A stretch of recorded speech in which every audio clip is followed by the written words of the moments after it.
Metrópole Entrevista. A gente conversa agora com Juliane Mucuri. Ela é autora de Renato o Russo, uma biografia do grande Renato Russo, como fica óbvio. Boa noite, boa tarde, Juliane. Tudo bem? Boa tarde, James, é isso? Sou eu. Prazer falar contigo, que alegria. Foi um prazer meu também.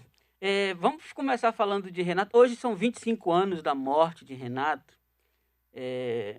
Eu quero que a gente seja um pouquinho cronológico, assim, um pouquinho.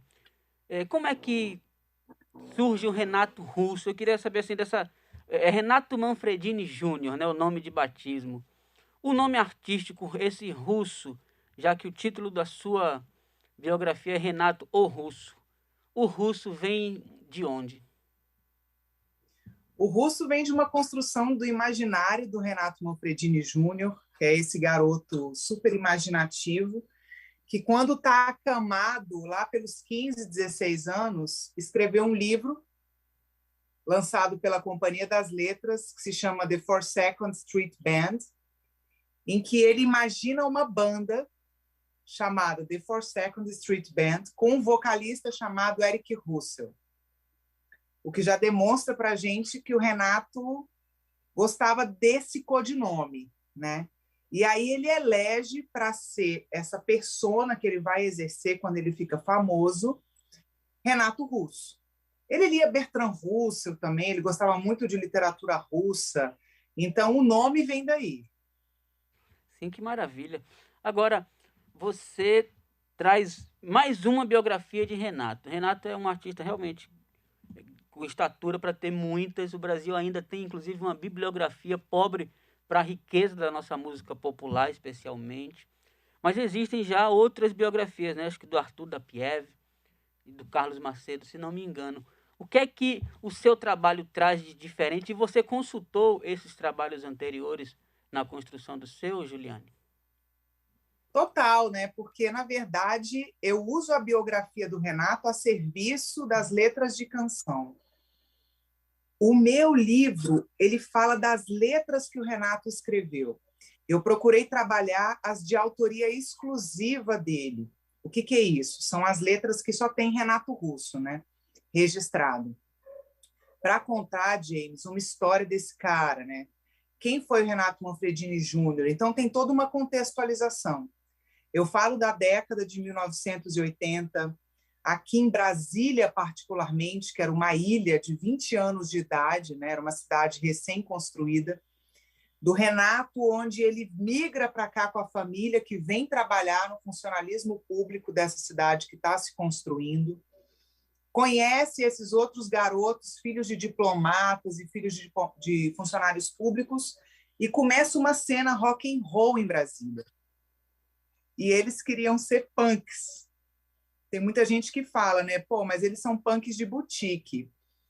É isso, né? Mas eles construíram um legado importante.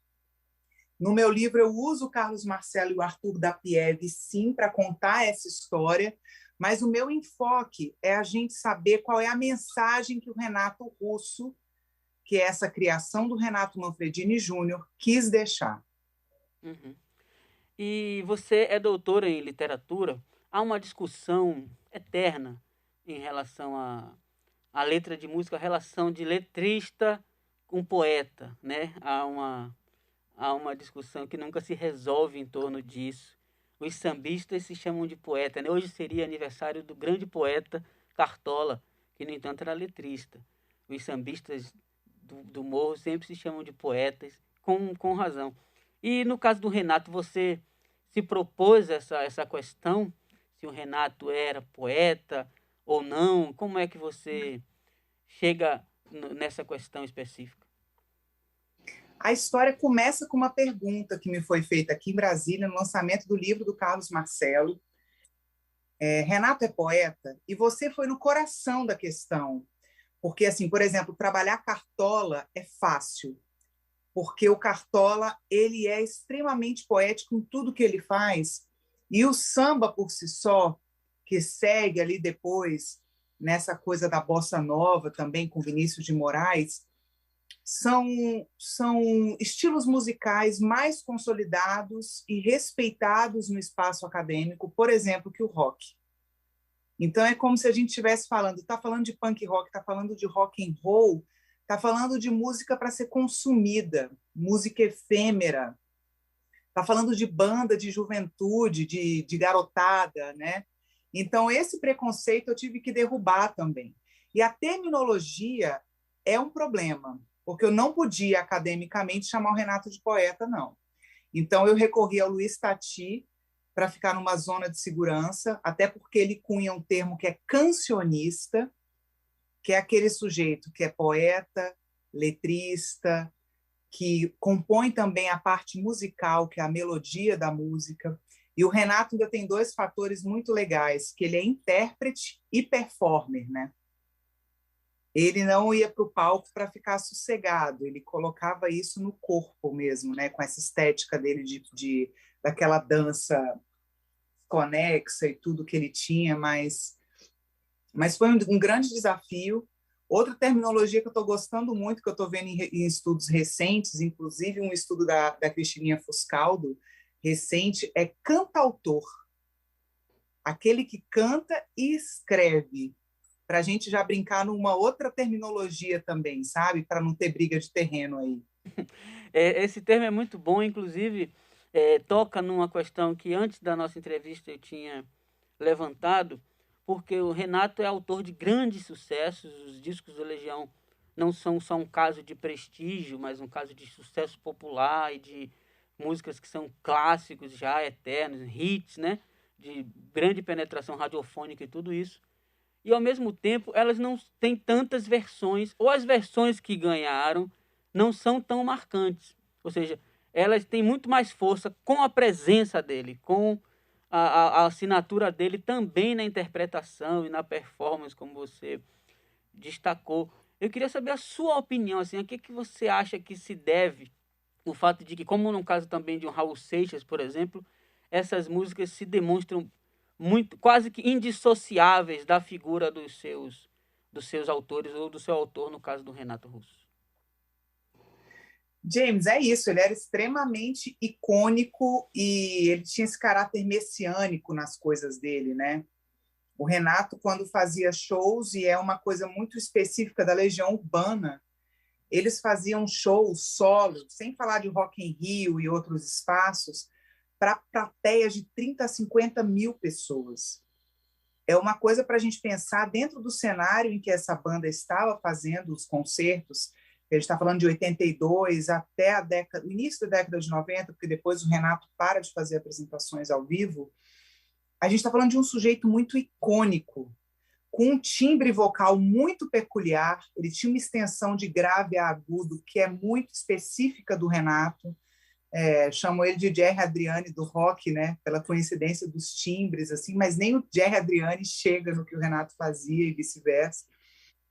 Então, eu acho que essa individualidade atrelada ao caráter messiânico que os fãs associaram ao Renato, até hoje os legionários se denominam assim porque eles são seguidores da Legião Urbana.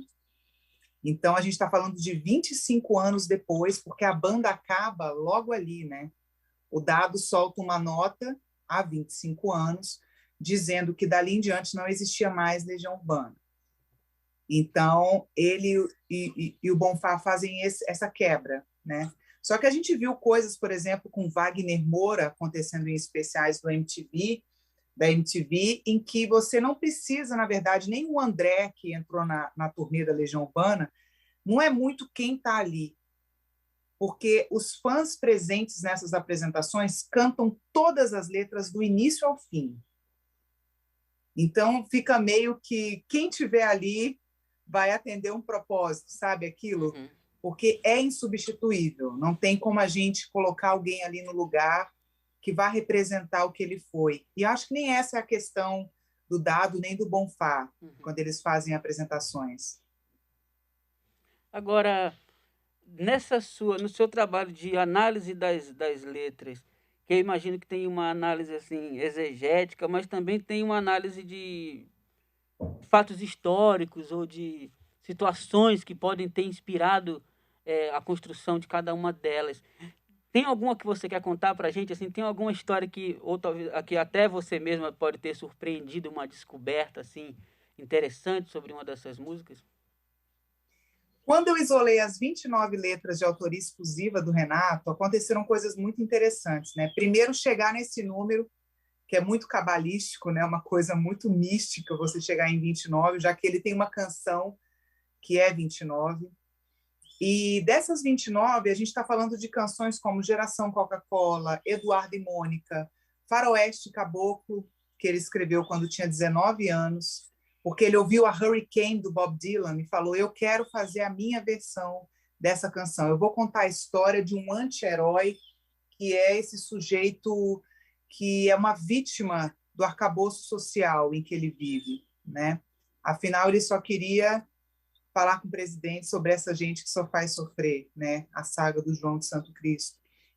Agora, tem uma coisa muito bonita a respeito, por exemplo, de Eduardo e Mônica, que é uma letra que, quando o Renato escreve, quando se apresentava com o título de Trovador Solitário, tinha outro enredo. Isso está no livro. Eu até reproduzi a letra original do Renato e a letra do Mercado, que ele modificou.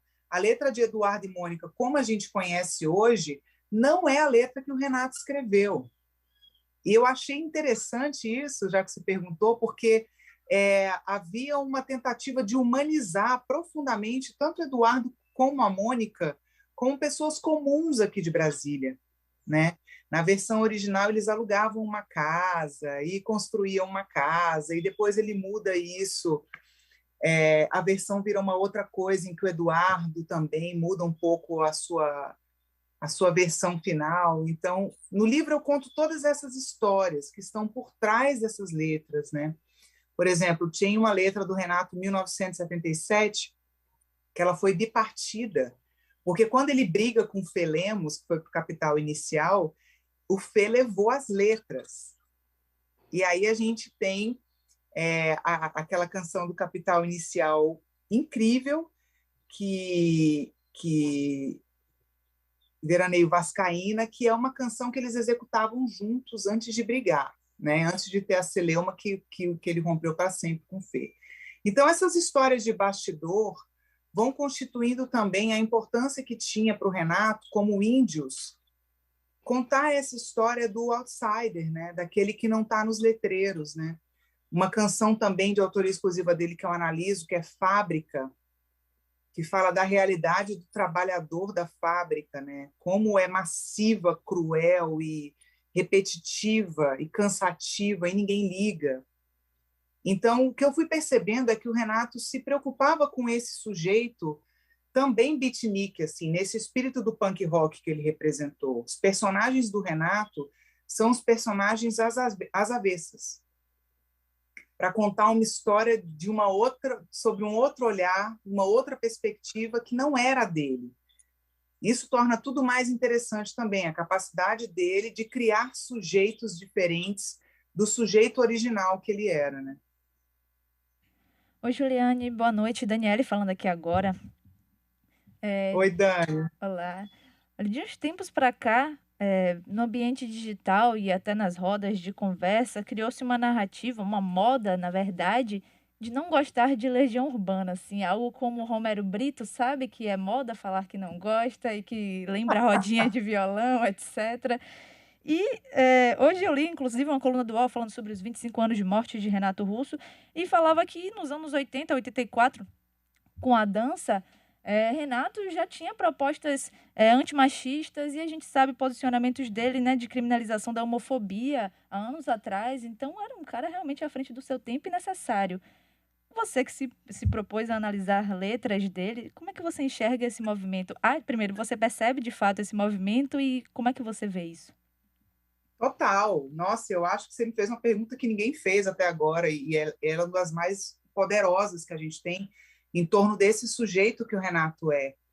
Porque quando ele canta Eu Gosto de Meninos e Meninas, né, ele já estava falando de uma bissexualidade que vai para além dele assumir a homossexualidade ou não, que não interessava a ninguém na realidade, né? Todo mundo fala, o Renato não se posicionou. Mas vem cá, ele não tinha que se posicionar. A gente está até hoje batendo nessa tecla cansada de que a pessoa tem que viver a sexualidade dela, seja qual for, para os outros, não diz respeito a ninguém, né? Mas eu acho bonita a forma como ele conduziu isso nas entrevistas e como ele era provocador nesse sentido, né? Ao falar de amores, ao falar de desilusões amorosas e angústia existencial das decepções, das relações humanas, você vê que a marca de gênero nem sempre está presente nas letras. Você não sabe se quem está cantando é uma menina ou um menino e quem é o outro personagem alvo dessa paixão, alvo desse amor não correspondido, né? Você tem algumas pequenas nuances, como em Acrylic on Canvas, em que ele fala os planos que não fizemos de um dia sermos três, mas, ao mesmo tempo, pode ser uma criança adotada, como ele fez com Giuliano Manfredini, né? Então, a assunção dessas questões pessoais do Renato, a maneira como ele conduziu isso, foi sempre de um jeito muito digno e muito firme, né? Ele não admitia, por exemplo, entrevistas levianas ou o entrevistador querendo colocar um viés ou alguma coisa a respeito disso. Ele diria, eu não tenho que levantar bandeira nenhuma, porque o heterossexual não está levantando bandeira, então eu estou no mesmo patamar de qualquer um, a minha sexualidade diz respeito a mim, né? A gente está falando da década de 80, os primeiros casos de AIDS no Brasil foram registrados em 82, e ele é um sujeito que se torna HIV positivo depois de um relacionamento com o Scott. Em 90, quando ele faz o rehab e abandona as drogas, né? E fica só com o vício do cigarro, que ele fala que ele não consegue abandonar de jeito nenhum. Então, era um sujeito muito profundo em todas essas instâncias. Eu acho muito interessante a gente pensar essa questão de gênero, né? Porque a marca, todo mundo fala, ele se revela homossexual nas letras. Eu falei, gente, ele estava muito além disso, né? Porque gostar de meninos e meninas é um plus. É o que a gente está começando a discutir agora a respeito da bissexualidade, por exemplo. Olha, tem uma pergunta de um ouvinte aqui, Alex Barbosa. Ele quer saber se é pertinente dizer que boa parte da inspiração do Renato Russo vem basicamente de Janis Joplin e Sex Pistols. Também, né? Ele fala muito do The Smiths, do The Cure, só que a gente está falando de uma turma que aqui em Brasília tinha viajado, o Renato já tinha morado em Nova York quando veio para cá, porque o pai era funcionário público, e os meninos da turma, o Fê Lemos, os irmãos Lemos do Capital Inicial, que moravam aqui em Brasília, eles tinham uma discoteca incrível, assim, a gente está falando, gente, dos bolachões, né? As pessoas viajavam e compravam discos ainda, né? E o que a gente queria colecionar, a gente gravava na rádio com o dedão no REC, esperando cair na programação aquilo que você queria, era um desespero. E ele tinha acesso a tudo isso. Então, as bandas inglesas do punk rock real, assim, a gente está falando dos roqueiros que se suicidaram, dos roqueiros que se cortavam enquanto estava dando entrevistas, assim, Morrissey, dentre tantos outros. Essa inspiração do Renato parte de tudo. Ele era absolutamente eclético no que ele ouvia, então a gente tem um sujeito que escuta tudo que era dos clássicos do rock até Menudos. E aí, naquele intervalo da MTV, por exemplo, ele grava despretensiosamente aquela canção, Hoje à Noite Não Tem Luar, e se torna um hit nacional executado nas rádios, assim, né? E eu acho que um pouco do ranço que Dani falou em torno da Legião Urbana é porque há essa confusão de chamarem o Renato de brega e cafona, né? Sendo que eu acho que, no fundo, as pessoas não se dão ao trabalho de prestarem atenção nas letras e no que elas dizem também, que é importante ser considerado. Inclusive, ele, num programa do Jô Soares, numa entrevista a Jô Soares, Jô classifica, não lembro como, mas ele faz questão de enfatizar que ele era romântico. E parece falar com muita consciência, assim, de um romântico como os poetas românticos mesmo. Não um romântico do tipo que ainda manda flores, mas com o sentido profundo do que a palavra significa. E você falou dessa questão dele ir além do estereótipo do roqueiro, e as influências dele são realmente diversas, tanto que na carreira solo, né, nos 2 discos em língua estrangeira, o disco em inglês e o disco em italiano, ele amplia ainda mais esse leque, gravou Estranho Amor e Como uma Onda em italiano e tal, e já cantou com Dorival Caymmi. Eu queria que você falasse um pouquinho, além dos Smiths ou do Menudo, dessas outras influências que o Renato se permitiu ter, da música brasileira mesmo, assim, dos grandes da nossa música aqui. Ele tem parceria com a Marisa Monte, tem parceria com 14 Bis, né? Ele declarou que adorava a voz do Caymmi. O Renato, ele não tinha fronteiras, ele era o que a gente pode caracterizar de extremamente curioso, assim. Ele chegava num lugar, ele comprava coisas e ele ia no aleatório também. Ele selecionava o que ele não conhecia para ouvir, para você ampliar o seu universo, para sair também da zona de conforto das coisas que você gosta, né? Tanto que no apartamento dele no Rio de Janeiro, você via de tudo. E o Trilha, o Carlos Trilha declara nas entrevistas para Alta Fidelidade que ele deu, que inclusive tinha coisas lá que ninguém nem sabia o que era, e estava lá. E o Renato falando, olha, escuta isso aqui, que é um cara absolutamente diferente, assim. Ele chega a fazer uma homenagem para os Mamonas Assassinas, né? Ele pede para a gravadora, na época, colocar uma página no jornal em homenagem aos meninos que sofreram aquele acidente terrível. Então, ele entendia a mensagem dos Mamonas. Isso eu acho muito genial. Eu acho que faz parte também de uma pessoa à frente do seu tempo. Tudo que vem traz alguma coisa de importante e interessante acontecendo por trás.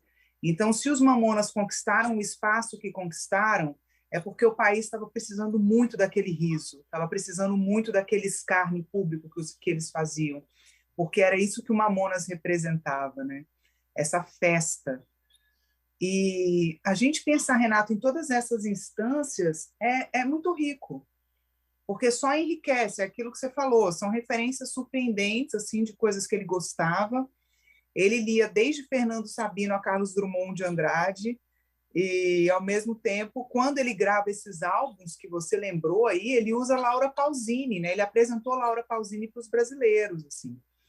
E esse fato do amor romântico raiz que você falou, e não no termo banal, ele se autodenominou uma fase da carreira dele trovador solitário. Trovadorismo era justamente aquele período da história em que o sujeito escrevia odes ao amor, mas no seu sentimento mais puro, o amor platônico, muitas vezes, que é aquele que a gente não realiza, que a gente só idealiza, né? Isso conversa diretamente com a crença do Renato, que era um sujeito extremamente puro na essência do que ele acreditava.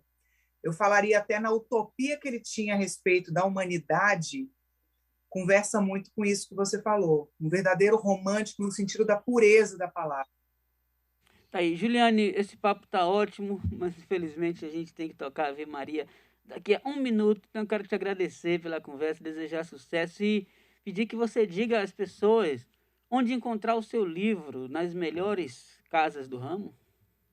Até meia-noite de hoje, www.catarse.m de Maria /Renato o Russo. Depois, só nas livrarias, eu não sei quando o livro vai chegar. Então, por favor, pessoal, até meia-noite de hoje, no Catarse, você ainda consegue o seu exemplar. Aí, vamos adiantar o lado, todo mundo se apressar, que essa obra vale a pena. Juliane, um beijo, sucesso. Obrigada.